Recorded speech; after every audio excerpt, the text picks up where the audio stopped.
अगर आप वर्कआउट करते हो या किसी तरह के एथलेटिक ट्रेनिंग का पार्ट हो तो आपने क्रिएटिन सप्लीमेंट का नाम जरूर सुना होगा। मसल गेन, फास्ट रिकवरी और स्ट्रेंथ बढ़ना, ये सब इसके कुछ कॉमन बेनिफिट्स हैं। इसी के साथ क्रिएटिन को लेकर एक बहुत ही फेमस बट नेगेटिव बात आपने बहुत सारे लोगों से सुनी होगी कि क्रिएटिन लेने से हेयर लॉस होता है। अब इस बात में कितनी सच्चाई है? क्या ये बस एक मिथ है या फिर इसके पीछे कोई साइंटिफिक रीजन है? इस वीडियो में हम इसी बारे में बात करेंगे। मैं हूं सचिन और स्वागत है आपका मेरे चैनल पर, जहां पर मैं साइंस और हेल्थ से रिलेटेड बातें करता हूं जो आपकी लाइफ में कुछ वैल्यू ऐड कर सकते हैं। तो चलिए शुरू करते हैं आज के इस इंटरेस्टिंग टॉपिक को।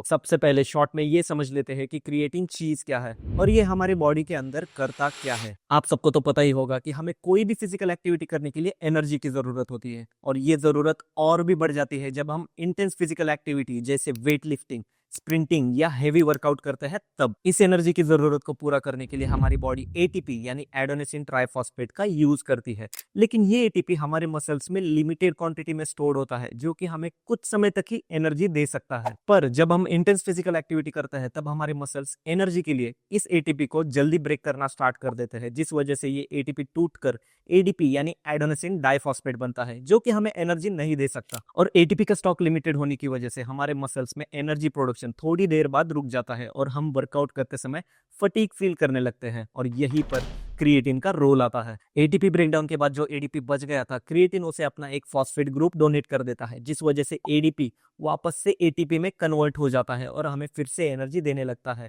जिस वजह से हम जल्दी नहीं थकते और वर्कआउट करते समय थोड़ा एक्स्ट्रा पुश कर पाते हैं। तो क्या क्रिएटिन लेने से हम सुपरमैन बन जाते हैं? जवाब है बिल्कुल नहीं, क्योंकि क्रिएटिन हमें अनलिमिटेड पावर नहीं देता। ये बस हमारे एनर्जी रिजर्व को थोड़ा बूस्ट कर देता है, जिस वजह से हमें थोड़ी एक्स्ट्रा स्ट्रेंथ मिलती है, हमारी फटीग फीलिंग थोड़ी डिले हो जाती है, साथ ही हमारी मसल रिकवरी भी थोड़ी इंप्रूव होती है। ज्यादातर लोग ये नहीं जानते कि क्रिएटिन एक नेचुरल कंपाउंड है और हमारी बॉडी खुद भी क्रिएटिन बनाती है, जो प्रोसेस हमारे किडनी, लिवर और पैंक्रियाज में होता है। लेकिन हमारी बॉडी दिन भर में सिर्फ 1 से 2 ग्राम ही क्रिएटिन बना पाती है। लेकिन वो इंसान जो फिजिकली एक्टिव है, उसकी डेली रिक्वायरमेंट 3 से 5 ग्राम की होती है। अब इस बचे हुए गैप को वो इंसान एक तो डाइट जैसे चिकन, फिश, मिल्क लेकर कंप्लीट कर सकता है या फिर क्रिएटिन सप्लीमेंट लेकर। पर डाइट से क्रिएटिन रिक्वायरमेंट पूरी करना थोड़ा मुश्किल है, क्योंकि डेली रिक्वायरमेंट को पूरी करने के लिए हमें ज्यादा अमाउंट में फूड कंज्यूम करना होगा, जो कि थोड़ा इम्पॉसिबल है। इसीलिए ज्यादातर लोग क्रिएटिन सप्लीमेंट प्रेफर करते हैं। अब ये क्रिएटिन सप्लीमेंट कोई नई चीज नहीं है। इनफैक्ट 1993 से ही क्रिएटिन सप्लीमेंट कमर्शियली अवेलेबल है। और सबसे बड़ी बात, क्रिएटिन स्पोर्ट्स न्यूट्रिशन का वो सप्लीमेंट है जिस पर अब तक सबसे ज्यादा साइंटिफिक रिसर्च की गई है और ज्यादातर रिसर्च ने यही बताया कि क्रिएटिन सेफ एंड इफेक्टिव है। वैसे तो मार्केट में क्रिएटिन सप्लीमेंट ऑलमोस्ट 6 फॉर्म में अवेलेबल है, लेकिन उनमें से सबसे ज्यादा रिसर्च सेफ और इफेक्टिव क्रिएटिन मोनोहाइड्रेट को ही माना जाता है। क्रिएटिन के इतने सारे प्रूवन बेनिफिट्स होने के बावजूद अभी भी लोगों के मन में कुछ कॉमन डाउट्स है, और उनमें से सबसे पॉपुलर डाउट है कि क्या क्रिएटिन लेने से हेयर लॉस होता है। और ऑनेस्टली ये डाउट लोगों के मन में सिर्फ 2 रीजन की वजह से आए हैं। पहला है 2009 की रिसर्च और दूसरा है कुछ लोगों के पर्सनल एक्सपीरियंस। तो चलो इन दोनों रीजंस को थोड़ा डिटेल में समझते हैं, ताकि आप खुद ही डिसाइड कर पाओ कि सच्चाई क्या है। सबसे पहला रीजन जिस वजह से ये हेयर लॉस वाली बात पॉपुलर हुई, वो है एक 2009 की रिसर्च स्टडी जिसका नाम था 3 weeks of creatine monohydrate supplementation of in dihydrotestosterone to testosterone ratio in college age rugby players. नाम थोड़ा बड़ा है, लेकिन फिक्र मत करो, इस रिसर्च को मैं एक सिंपल वे में बताता हूँ। इस स्टडी में 19 से 20 साल के हेल्दी रग्बी प्लेयर्स को 21 दिन तक क्रिएटिन सप्लीमेंट दिया गया। उसमें से पहले 7 दिन का लोडिंग फेज था, जिसमें उन्हें डेली 25 ग्राम क्रिएटिन दिया गया, और बाकी बचे 14 डेज का मेंटेनेंस फेज था, जिसमें उन्हें डेली 5 ग्राम क्रिएटिन दिया गया। रिसर्च के दौरान उनका ब्लड टेस्ट 3 बार हुआ, पहला स्टार्टिंग डे पर, दूसरा 7 डेज कंप्लीट होने के बाद और तीसरा 21 डेज कंप्लीट होने के बाद।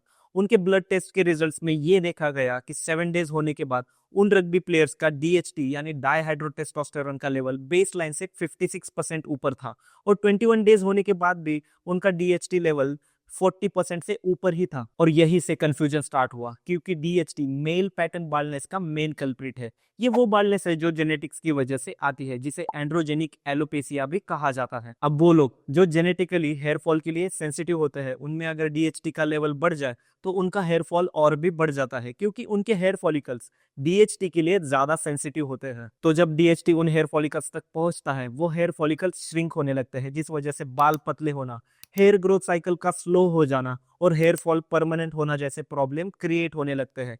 इसी वजह से इस स्टडी के बाद ये हेयर लॉस वाली बात फेमस हुई। दूसरा रीजन है पर्सनल एक्सपीरियंस। अब आपने भी ये एक्सपीरियंस किया होगा या फिर आपने किसी दोस्त द्वारा जरूर सुना होगा कि उन्होंने क्रिएटिन लेना स्टार्ट किया और उनके बाल गिरने लग गए। अब ये बात बस सुनने वाली नहीं है, इसके दो मेजर पर्सपेक्टिव है। चलो दोनों को समझते हैं। पहला है कि अगर आपके फैमिली में मेल पैटर्न बाल्डनेस की हिस्ट्री है, जैसे कि आपके पापा या फिर चाचा का हेयर लॉस एक पर्टिकुलर एज के बाद हुआ है, तो आप में भी हेयर लॉस होने के चांसेस ज्यादा होते हैं।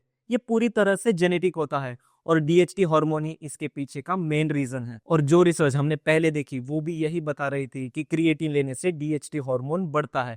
तो जब जेनेटिकली प्रीडिस्पोज इंसान क्रिएटिन लेता है तो वो थोड़ा हेयर लॉस फेस करने लगता है और अपना एक्सपीरियंस दूसरों को बताता है। और दूसरा पर्सपेक्टिव है आपका माइंड गेम। ये पॉइंट ज्यादा इंटरेस्टिंग है क्योंकि लोगों ने पहले से ही सुन रखा होता है कि क्रिएटिन लेने से हेयर फॉल होता है। तो जब वो क्रिएटिन लेना स्टार्ट करते हैं उनका ब्रेन ऑलरेडी अलर्ट मोड पे होता है कि इसे लेने से हेयर फॉल हो सकता है, जिस वजह से डेली होने वाले नॉर्मल हेयर फॉल पर भी उसका फोकस 10 गुना बढ़ जाता है। और जब वो थोड़ा हेयर फॉल देखता है तो तुरंत सोचता है कि ये क्रिएटिन की वजह से हो रहा है। लेकिन यहाँ पर एक इंटरेस्टिंग फैक्ट ये है कि एक हेल्दी इंसान के डेली लगभग 100 बाल गिरते हैं, जो कि एक नेचुरल प्रोसेस है। इसका क्रिएटिन से कोई लेना देना नहीं है। तो यही वो दो मेन रीजन थे जिस वजह से लोग सोचते हैं कि क्रिएटिन लेने से हेयर फॉल होता है। अब आपके मन में ये सवाल घूम रहा होगा कि क्रिएटिन लेने से सच में हेयर फॉल होता है या नहीं, और अगर हाँ तो क्या मैं क्रिएटिन लेना छोड़ दूं? चलो इसका भी जवाब दे देते हैं। यहाँ पर प्रॉब्लम क्रिएटिन से नहीं है, डीएचटी हार्मोन से है। और वैसे भी कई सारी चीजों से डीएचटी हार्मोन का लेवल बढ़ सकता है, जैसे कि वर्कआउट करने से भी डीएचटी हार्मोन का लेवल ऑलमोस्ट 20% तक बढ़ सकता है। तो क्या वर्कआउट करना छोड़ दोगे? नहीं ना। फिर भी अगर आपके फैमिली में मेल पैटर्न बाल्डनेस की हिस्ट्री है तो आपको थोड़ा कॉशियस रहना चाहिए। और सबसे बेस्ट बात यही होगी कि आप किसी डर्मेटोलॉजिस्ट से कंसल्ट करो, अपनी स्काल्प हेल्थ और जेनेटिक हिस्ट्री को समझो, तभी जाकर डिसाइड करो कि आपको क्रिएटिन लेना चाहिए या नहीं। और वैसे भी 2009 के रिसर्च के बाद ऐसी कोई बड़ी रिसर्च नहीं आई जिसने ये कंफर्म किया हो कि क्रिएटिन लेने से हेयर लॉस होता है। तो अगर आपके फैमिली में कोई हेयर फॉल की इश्यू नहीं है और आपको अपना वर्कआउट परफॉर्मेंस बढ़ाना है या स्ट्रेंथ या मसल गेन करना है तो आप क्रिएटिन सप्लीमेंट ले सकते हो, क्योंकि रिसर्च के अकॉर्डिंग क्रिएटिन एक सेफ एंड इफेक्टिव सप्लीमेंट है। और क्या आपको पता है क्रिएटिन सप्लीमेंट फिजिकल परफॉर्मेंस बढ़ाने के साथ ही ब्रेन परफॉर्मेंस भी बढ़ा सकता है। और अगर आपको इस टॉपिक के बारे में और जानना है तो आप इस वीडियो में जाकर देख सकते हो। आज के लिए बस इतना ही। अगर ये वीडियो आपको इन्फॉर्मेटिव लगा हो तो इसे लाइक और शेयर जरूर करो। मिलते हैं नेक्स्ट वीडियो में। बाय।